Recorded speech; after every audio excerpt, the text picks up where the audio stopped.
how to wrap your hands. First of all, we're gonna do a few different ways to wrap. So I'm not gonna go over just one way, I'm gonna go over a few ways. First of all, take your thumb loop and go away. That way when we make a fist, it locks it in. So we're gonna go 3 times around the wrist. 1, 2, 3. Then we're gonna come up right on top of our hand. And I always like to transition on top of my hand. From here, I want my knuckles to be right in the center of this material. There's 2, there's 3. Now, we're gonna go through each finger. Now, the basic way of doing this that I see, this is probably the most traditional, easiest way. It's not necessarily the way I do it, but they'll go straight down, use your thumb as an anchor, and they'll just keep using the thumb as an anchor. So you'll notice that each time we're having to use that thumb to keep the material from sliding off. From here, once we've done that, we're gonna go right across those knuckles.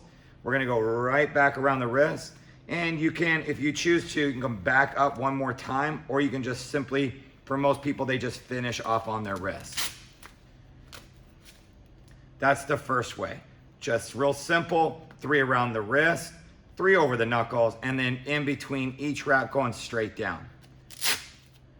A second way to wrap your hands. This is the way that I like to wrap my hands. Once again, thumb loop is the same. We're gonna go away from the thumb. We're gonna go 3 times around the wrist. Then we're gonna come back up. We're gonna go 3 around the knuckles.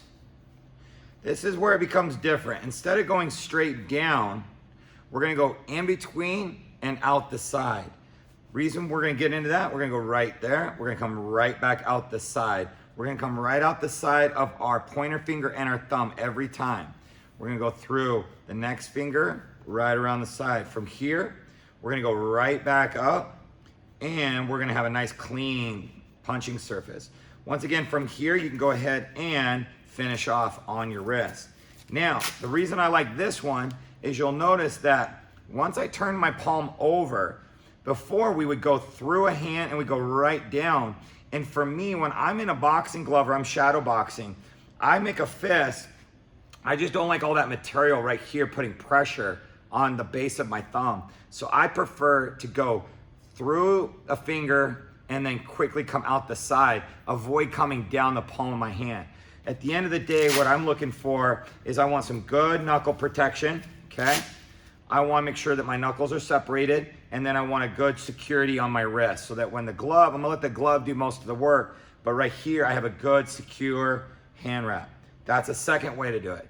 Here's a third way to do it. Instead of going ahead and starting like we did in the first 2 ways, we're going to, with the thumb in the loop, we're gonna start off, this is for people who have a little bit of issues with their knuckles. You might have some skinned up knuckles or some bruising. Maybe you don't have the best technique or your gloves or whatever the case might be. We're gonna start off by just going like this. We're gonna spread our fingers so that we have a good thing, a good solid flat.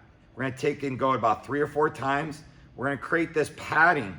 We're gonna lay that padding right over our knuckles to start off with. We're gonna use our thumb as a little bit of a pincher to hold that material. Now, once we've got that, we're gonna go 1 more time to secure it. From here, I'm gonna go right around my wrist. I'm gonna go twice around my wrist, and I'm gonna come up just like I would do either the first or second way of wrapping my hands. For me, I'm gonna do the second way. I'm gonna go through and out the side. I'm gonna go through a fingers and then out the side. Now I'm gonna come right back up, and I'm gonna go 1 more time right across that padding. And now I'm gonna come back down, I'm gonna finish on my wrist.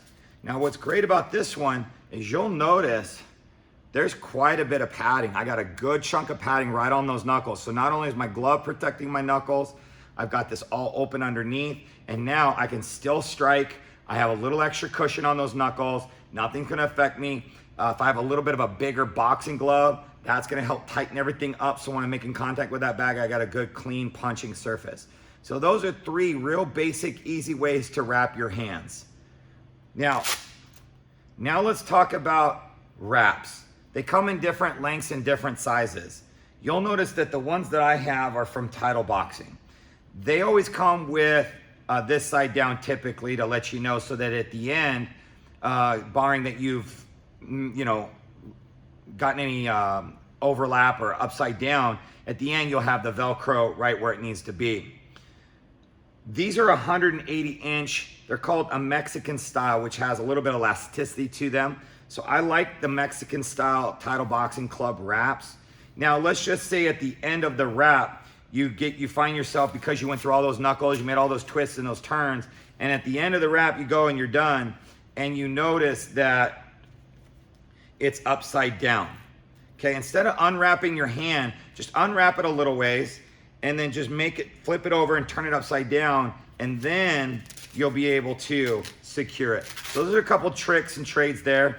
Another thing I would say as far as wrap care, it's personal preference. Again, this nothing to do with anybody personally, but after a boxing session, I notice a lot of people, your wraps are super sweaty, and I see everybody immediately going and wrapping their wraps up nice and tight with them all being wet and sweaty. And then they throw them in their bag or their boxing gloves, and then next time they go to use them, they stink really bad.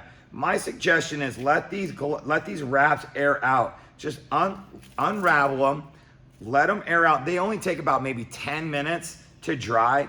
Let them dry completely, then wrap them back up. I guarantee you're gonna get 3, 4, 5 usages out of them, but let them dry. They dry really quickly, then wrap them up. I know the convenience of being in the club, you have a hand wrapper and doing all that, but I guarantee you'll have less washes in between your wrap usages. Hopefully that helps you guys. As far as washing your hand wraps, it's a great idea to get yourself one of these mesh bags. You can either use a Delicates bag, or you can put it in a pillowcase, things like that. Jump online, go to a boxing club manufacturer. I use Title Boxing. They got a mesh bag here. It's like maybe $10, $15. Now you can see I have a lot of different wraps. There's probably a good 10 different pairs of wraps in this particular one. What this does, it allows me to just throw this right in there with my wash. They stay together, but more importantly, if you throw your wraps in the laundry with the rest of your clothes, your wraps are like a big shoestring. They're gonna wrap around your clothes. They're gonna tear them apart. They're gonna do a lot of crazy stuff. So what I would suggest is get yourself something. Don't throw your wraps just right there in the wash. Either hand wash them in the sink, wring them out, throw them over a door or a shower door, or grab yourself one of these. They're inexpensive and they'll save some damage to your good clothes that you wear. Once again, like and subscribe to my YouTube channel. Follow me on Instagram. Appreciate you guys, all your support. Thank you.